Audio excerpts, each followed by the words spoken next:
Good afternoon. അപ്പോൾ ഇന്നത്തെ നമ്മുടെ ടോപ്പിക്ക് കോത്താരി കമ്മീഷനെ പറ്റിയിട്ടാണ്.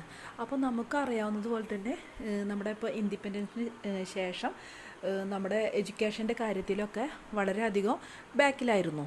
അപ്പോൾ അതിന് നമ്മുടെ ഗവൺമെൻറ് ഒരു കമ്മീഷനെ നിയമിച്ചതാണ്.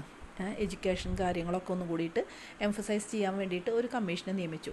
അപ്പോൾ അതിൻ്റെ പേരാണ് കോത്താരി കമ്മീഷൻ എന്ന്. അപ്പോൾ അതിനെക്കുറിച്ചിട്ടാണ് ഇപ്പോൾ നമുക്ക് പഠിക്കാനുള്ളത്. അപ്പോൾ അത് 1964 to 66 വരെ ആയിരുന്നു അതിൻ്റെ കാലഘട്ടം എന്ന് പറയുന്നത്. അപ്പോൾ അതിൽ ആദ്യമായിട്ട് പറയുന്നത് എന്താ വെച്ചെങ്കിൽ ഒരു എഡ്യൂക്കേഷൻ കമ്മീഷൻ ഓഫ് ഇന്ത്യ എന്നാണ്. ഈ എഡ്യൂക്കേഷൻ കമ്മീഷനാണ് കോത്താരി കമ്മീഷൻ എന്ന് വെച്ചാൽ DS കോത്താരി എന്ന് പറഞ്ഞ ഒരാൾ ആയിരുന്നു അതിൻ്റെ ചെയർമാൻ. അപ്പോൾ ഇയാളുടെ കീഴിലായിരുന്നു 17 മെമ്പേഴ്സാണ് ഈ കോത്താരി കമ്മീഷനിൽ ഉണ്ടായിരുന്നത്. അപ്പോൾ 17 മെമ്പേഴ്സ് അടങ്ങുന്ന ഒരു കമ്മീഷനായിരുന്നു ഈ കോത്താരി കമ്മീഷൻ. അപ്പോൾ അതിൽ ചെയർമാൻ DS കോത്താരി എന്ന് പറയുന്ന ആളാണ്. അപ്പോൾ അതൊരു എഡ്യൂക്കേഷൻ കമ്മീഷനാണ്, ഇന്ത്യയിലെ ഒരു എഡ്യൂക്കേഷൻ കമ്മീഷനാണെന്നാണ് പറയുന്നത്. It was the first comprehensive review of education.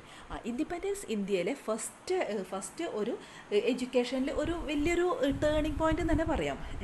അപ്പോൾ ഈ കമ്മീഷനെ നിയമിച്ചത് അത് ലാൽ ബഹദൂർ ശാസ്ത്രി പ്രൈം മിനിസ്റ്റർ ആയിരുന്ന കാലത്തായിരുന്നു ഈ കോത്താരി കമ്മീഷനെ നിയമിച്ചത്. അപ്പോൾ അതൊരു വലിയൊരു ടേണിംഗ് പോയിൻ്റ് എന്നാണ് പറയുന്നത് ഇൻഡിപെൻഡൻസ് ഇന്ത്യയിൽ. അതിൻ്റെ എയിം എന്താണെന്ന് വെച്ചെങ്കിൽ to create a national system of education and promote equality quality and national development.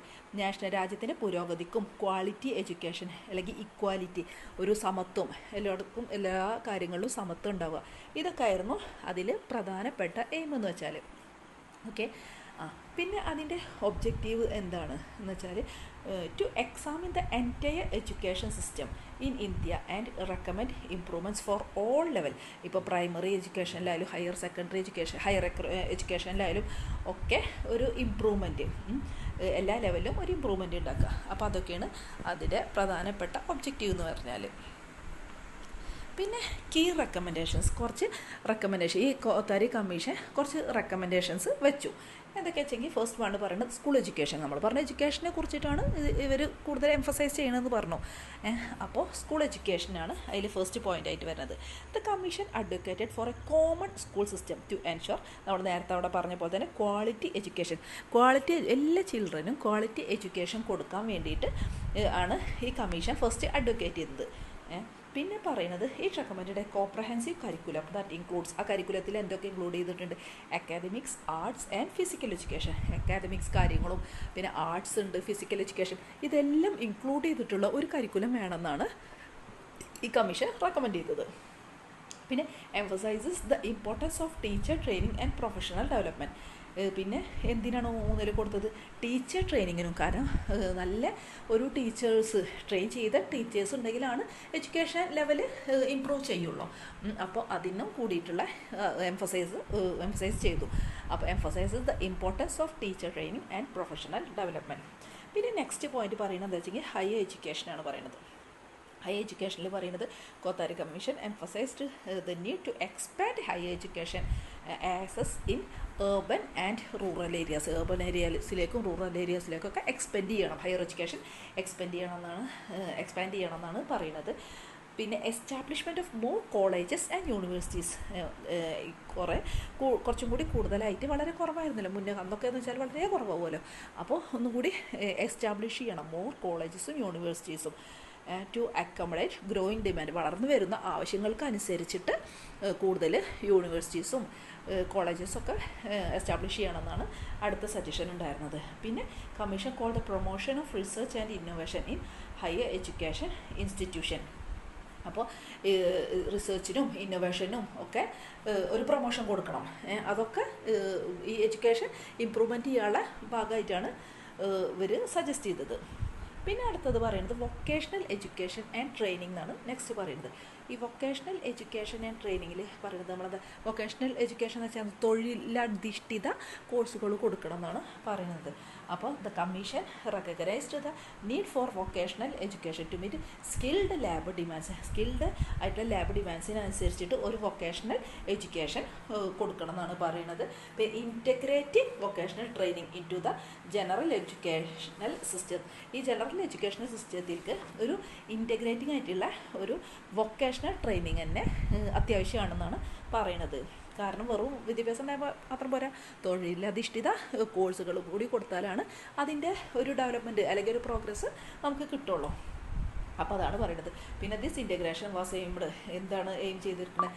Enhancing employability തൊഴിൽ തന്നെയാണ് ആരുടെയിൽ young and reducing unemployment reduce ചെയ്യുക എന്നാണ് ഇതിൻ്റെ ഒക്കെ മെയിൻ ആയിട്ടുള്ള എയിം. അൺഎംപ്ലോയ്മെൻറ്റ് റെഡ്യൂസ് ചെയ്യുക എന്നുള്ളതാണ്. അപ്പോൾ അതാണ് നെക്സ്റ്റ് പോയിൻ്റായിട്ട് പറയുന്നത്. ദെൻ എഡ്യൂക്കേഷണൽ സ്ട്രക്ചർ, അതാണ് മെയിനായിട്ട് ഇവരുടെ ഒരു ഇവർ കൊടുന്ന ഒരു സംഭവമാണ്. ഇതേ വരെ ഇപ്പോൾ നമ്മൾ ഫോളോ ചെയ്തിരുന്നത് സിസ്റ്റമാണ്. ഇപ്പോഴാണ് ഇപ്പോൾ ഒന്ന് മാറ്റം വരുന്നത്. അപ്പോൾ എഡ്യൂക്കേഷണൽ സ്ട്രക്ചർ ആൻഡ് സിസ്റ്റം എന്ന് പറയുന്നത്. അപ്പോൾ എഡ്യൂക്കേഷണൽ സ്ട്രക്ചർ എങ്ങനെയാണ്? Kothari commission proposed. ഈ കോത്താരി കമ്മീഷൻ പറഞ്ഞാൽ തന്നെ ഇപ്പോൾ DS കോത്താരിയാണ് ഇത് കൊടുക്കുന്നത്, കീഴിലാണ് അയാളെ ചെയർമാൻ, പിന്നെ 70 മെമ്പേഴ്സ് ഉണ്ട്. അങ്ങനെ കുറച്ച് കാര്യങ്ങളൊക്കെ നമ്മൾ പറയുമല്ലോ. അപ്പോൾ അതിൽ അതേപോലെ തന്നെ ഇമ്പോർട്ടൻ്റ് ആയിട്ടുള്ള 10+2 2+3 എന്ന് പറഞ്ഞാൽ ആ ഒരു സിസ്റ്റം അല്ലെങ്കിൽ ആ സ്ട്രക്ചറാണ് കേട്ടോ അടുത്ത പോയിൻ്റായിട്ട് എപ്പോഴും പറയേണ്ടത് നമ്മൾ. അപ്പോൾ എന്താണ്? Kothari commission proposed A new educational structure including 10+2+3 system. The structure aimed for a balance between general and vocational education. General എഡ്യൂക്കേഷനും വൊക്കേഷണൽ എഡ്യൂക്കേഷനും ഒക്കെ തമ്മിലുള്ള ഒരു ബാലൻസ് ആയിട്ടാണ് ഈ സ്ട്രക്ചർ നിൽക്കുന്നത്. പിന്നെ it provides a clear pathway for students transitioning from school to higher education. ഒരു ക്ലിയർ ആയിട്ടുള്ളൊരു പാത്വേ ആണെന്നാണ് സ്കൂളിൽ നിന്ന് സ്കൂൾ ടു ഹയർ. സ്കൂള് ആദ്യം 10, പിന്നെ ഇവിടെ നമ്മൾ നേരത്തെ പറഞ്ഞല്ലോ 10, 2, 3 അങ്ങനെ സ്കൂൾ സെക്ഷൻ ഇപ്പോൾ 8 ഓരോ ക്ലാസ്സുകൾ ഇങ്ങനെ ക്ലിയർ ആയിട്ട് ഇങ്ങനെ തുടരെ പഠിക്കുക എന്നുള്ളതാണ് ആദ്യം സ്കൂള്, പിന്നെ ഹയർ എഡ്യൂക്കേഷൻ അങ്ങനെ ആയിട്ട്, പിന്നെ ഹയർ സെക്കൻഡറി അങ്ങനെ പഠിക്കുക എന്നാണ് ഉദ്ദേശിക്കുന്നത്. ഒരു ക്ലിയർ പാത്വേ ആണ് കൊടുക്കുന്നത്. Next teacher education and training. പിന്നെ അവർ പറയുന്നത് ടീച്ചർ എഡ്യൂക്കേഷനും ഇവർ പറഞ്ഞ പോലെ തന്നെ മെയിനായിട്ട് നല്ല സ്റ്റുഡൻസ് ഉണ്ടാവണമെങ്കിൽ നല്ല ടീച്ചേഴ്സും ഉണ്ടാവണമല്ലോ. ടീച്ചേഴ്സ് നന്നായിട്ട് നല്ല രീതിയിൽ ക്ലാസ് എടുത്ത് കൊടുക്കുകയാണെങ്കിലല്ലേ നല്ല സ്റ്റുഡൻസിനും നന്നായിട്ട് ഇമ്പ്രൂവ് ചെയ്യാൻ പറ്റുള്ളൂ. അപ്പോൾ അതിന് വേണ്ടിയിട്ട് ടീച്ചർ ട്രെയിനിങ്ങും ഇമ്പോർട്ടൻ്റ് ആണെന്നാണ് പറയുന്നത്. The commission highlighted the critical role of teachers in educational system. ടീച്ചേഴ്സിൻ്റെ റോളാണ് നെക്സ്റ്റ് പറയുന്നത്. He recommended regular and service training programs to enhance teaching skill increase ചെയ്യാൻ വേണ്ടിയിട്ട് ഒരു റെഗുലർ ആയിട്ടുള്ളൊരു സർവീസ് ട്രെയിനിങ് പ്രോഗ്രാം വെക്കണം എന്നാണ് പറയുന്നത്. The report suggested improving the status and conditions of teachers to attract quality candidates ഉണ്ടാക്കാൻ വേണ്ടിയിട്ട് അവരുടെ സ്റ്റാറ്റസും കണ്ടീഷനൊക്കെ ഇമ്പ്രൂവ് ചെയ്യണം. അതാണ് നെക്സ്റ്റ് സജഷനായിട്ട് പറയുന്നത്. Then language policy in education. ഇതിലാണ് ട്രൈ ലാംഗ്വേജ് പോളിസി എന്നൊക്കെ പറഞ്ഞാൽ ത്രിഭാഷാ പദ്ധതി എന്നൊക്കെ പറയുന്നത്. നമ്മൾ റീജിയണൽ ലാംഗ്വേജ് എന്തായാലും വേണം. അങ്ങനെ ഒരു പോളിസിയും കൂടിയിട്ട് ഇതിൽ ഭയങ്കര റെക്കമെൻഡ് ചെയ്തിട്ടുണ്ടായിരുന്നു. The commission advocated for multilingual education to promote cultural diversity. എല്ലാ ഭാഷ നമ്മൾ പഠിക്കണമല്ലോ. അപ്പോൾ കൾച്ചറൽ ഡൈവേഴ്സിറ്റി ഉണ്ടാകാൻ വേണ്ടിയിട്ട് മൾട്ടി ലിംഗ്വൽ എഡ്യൂക്കേഷൻ പ്രൊമോട്ട് ചെയ്തു. It recommended the use of regional language as a medium of ഇൻസ്റ്റിറ്റ്യൂഷനും റീജിയണൽ ലാംഗ്വേജാണ് റെക്കമെൻഡ് ചെയ്തത്. പിന്നെ എസ്പെഷ്യലി ഇൻ പ്രൈമറി എഡ്യൂക്കേഷനിൽ the aim was to enhance learning and comprehensive outcomes for the students. സ്റ്റുഡൻസിൻ്റെ ഔട്ട്കമ്മിന് വേണ്ടിയിട്ടായിരുന്നു ഇതിപ്പോൾ ഈ സംഭവങ്ങളൊക്കെ അവർ സജസ്റ്റ് ചെയ്തത്. പിന്നെ ഫിനാൻസിങ് എഡ്യൂക്കേഷൻ നെക്സ്റ്റ് പോയിൻ്റാണ്. ഫിനാൻസിങ് എഡ്യൂക്കേഷൻ എന്തൊക്കെയാ വെച്ചെങ്കിൽ Kothari commission emphasised the need for increased public expenditure. അപ്പോൾ ഇതൊക്കെ ഇങ്ങനെ പറഞ്ഞാൽ മാത്രം പോരാ, പക്ഷെ അതിനൊക്കെ ഫണ്ട് വേണം. എന്നാലാണ് നമുക്ക് ഇതൊക്കെ പ്രാവർത്തികമാക്കാൻ പറ്റുള്ളൂ. ഓക്കെ, അപ്പോൾ അതിന് പറഞ്ഞ ഫിനാൻസിങ് ഫണ്ട് വേണമെന്നാണ് പറയുന്നത്. Kothari commission emphasised the need for increased public expenditure ചെലവ് ചെയ്യാനുള്ള പൈസൻ്റെ കാര്യമാണ് പറയുന്നത്.